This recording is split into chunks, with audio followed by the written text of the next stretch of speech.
আজকে আপনাদেরকে ভারতবর্ষের অত্যন্ত প্রাচীন এক মন্দিরের কথা বলবো এবং মনে করা হয় এই মন্দিরটাই ভারতবর্ষের বুকে গড়ে ওঠা সব থেকে প্রাচীন মন্দির। মন্দিরটা কোথায় রয়েছে আসুন সেই বিষয়ে আপনাদেরকে বলি। মন্দিরটা রয়েছে মহাবালেশ্বরে, কৃষ্ণবাই মন্দির। এবং মনে করা হয় এই কৃষ্ণবাই মন্দির কৃষ্ণা নদীর উৎস।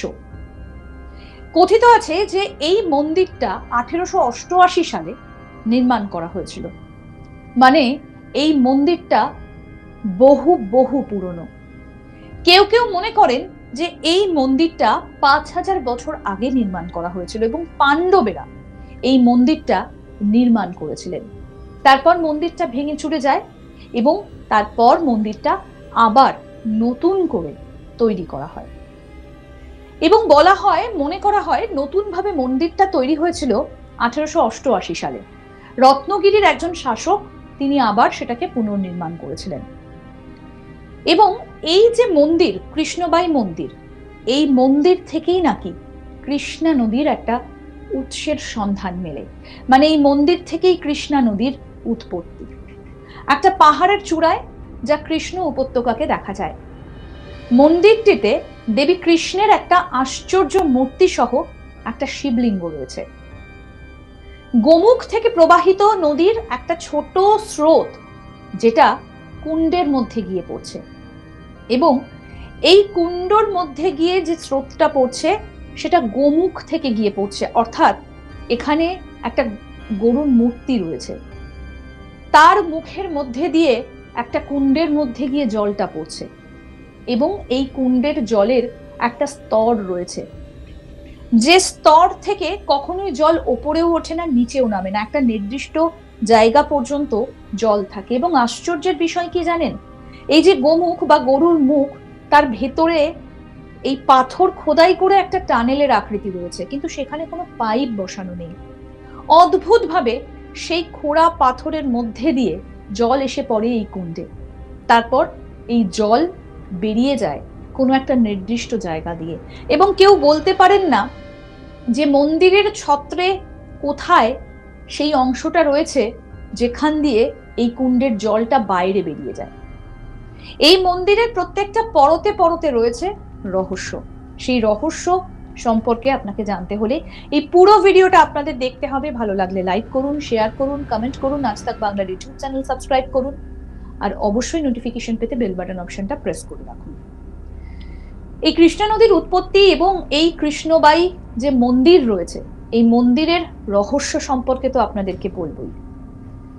এই মন্দির অত্যন্ত পুরনো একটা মন্দির, কিন্তু বলতে পারেন দেবরাজ ইন্দ্র দেবতাদের রাজা, কিন্তু কেন ইন্দ্রদেবের পুজো মর্তে কোথাও হয় না? কেন ইন্দ্রদেবকে পুজো করা হয় না? জানেন তার আসল কারণ কি? আসুন, যদি না জেনে থাকেন তাহলে এই আই বাটনটা একবার প্রেস করুন আর জেনে নিন নানা অজানা ইতিহাস। নিচের ডেসক্রিপশনেও লিংক দেওয়া রয়েছে। তাহলে চলুন আমরা আবার ফিরি কৃষ্ণবাই মন্দিরে। এখানে এই গোমুখ থেকে প্রবাহিত নদী একটা ছোট্ট স্রোত যেটা কুণ্ডে গিয়ে পড়ে, যা জলের ট্যাঙ্ক নামেও পরিচিত এবং যেটা এই কৃষ্ণা নদীর উৎস হিসেবে জানতে পারা যাচ্ছে। বর্ষাকালে মন্দিরটা শুধুমাত্র খুব ফলপ্রসূ, কারণ এই যে জলের স্রোতটা এটা বর্ষাকালে ভীষণভাবে আপনি দেখতে পাবেন এবং একটা আধ্যাত্মিক অভিজ্ঞতাও আপনি লাভ করবেন। এই মন্দিরটা যেমন আমরা প্রাচীন মন্দিরগুলো দেখি যে অনেক উঁচু উঁচু চূড়া সম্পূর্ণ রয়েছে, অনেক উঁচু উঁচু, কিন্তু এই মন্দিরটা সেরকম উঁচু নয়, এটা অনেকটা নিচু মন্দির। মন্দিরে রয়েছে প্রচুর কলাম বা থাম, পাথরে খোদাই করা এই সমস্ত কলাম এবং ছাদ। একটা প্রাচীন স্থাপত্য শৈলীও আপনারা দেখতে পাবেন এই মন্দিরে এলে। এই মন্দিরটা দেখতে অনেক পুরনো এবং বেশিরভাগটাই নষ্ট হয়ে গিয়েছে, তবে এখনো এর যে মূল আকর্ষণ সেটা কিন্তু অক্ষত রয়েছে। মনে করা হয় মন্দিরের সুন্দর খোদাইয়ের সময়ের সঙ্গে সঙ্গে বিবর্ণ হয়ে গেছে, কিন্তু স্থানীয় কিংবদন্তি অনুসারে যেটা বলা হয় এই মন্দিরটা পাণ্ডবরা নির্মাণ করেছিলেন। মানে পাণ্ডব যুগে তৈরি করা হয়েছিল এই মন্দির। পঞ্চগঙ্গা মন্দির বা পাঁচটা নদীর মিলনস্থল থেকে মাত্র কয়েক মিটার দূরে অবস্থিত কয়না, কৃষ্ণ, ভেন্না, সাবিত্রী এবং গায়ত্রী এই কৃষ্ণ মন্দির একটি শিব মন্দির এবং স্থাপত্যের হেমাতপন্থী শৈলীতে নির্মাণ করা হয়েছিল এই মন্দির।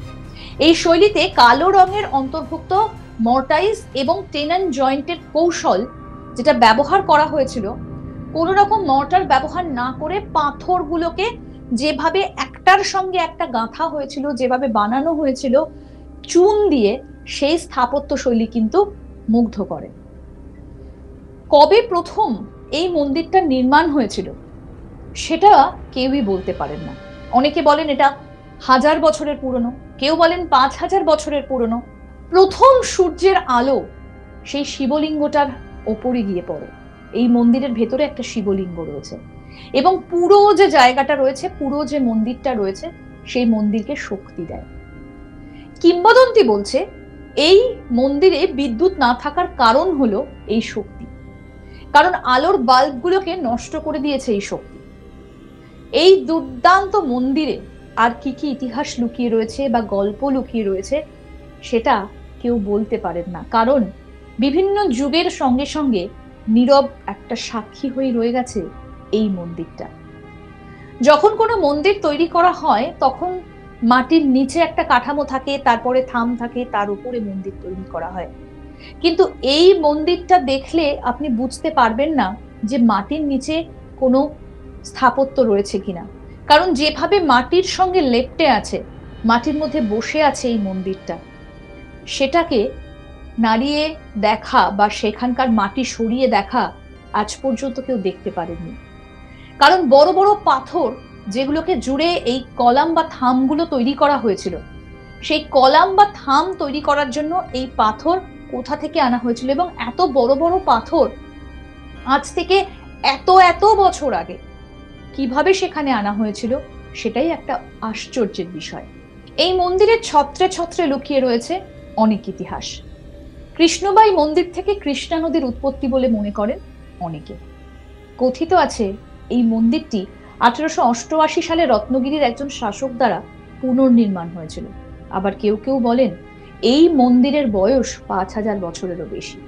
পাণ্ডব যুগে নাকি এই মন্দির তৈরি করা হয়েছিল। কেমন লাগলো এই মন্দিরের ঐতিহ্য, ইতিহাস সম্পর্কে জানতে? যদি ভালো লেগে থাকে অবশ্যই লাইক করবেন, শেয়ার করবেন, কমেন্ট করবেন। আজ তাক বাংলার ইউটিউব চ্যানেল সাবস্ক্রাইব করুন আর নোটিফিকেশন পেতে বেল বাটন অপশন প্রেস করুন। দেখতে থাকুন আজ তাক বাংলার ইউটিউব চ্যানেল।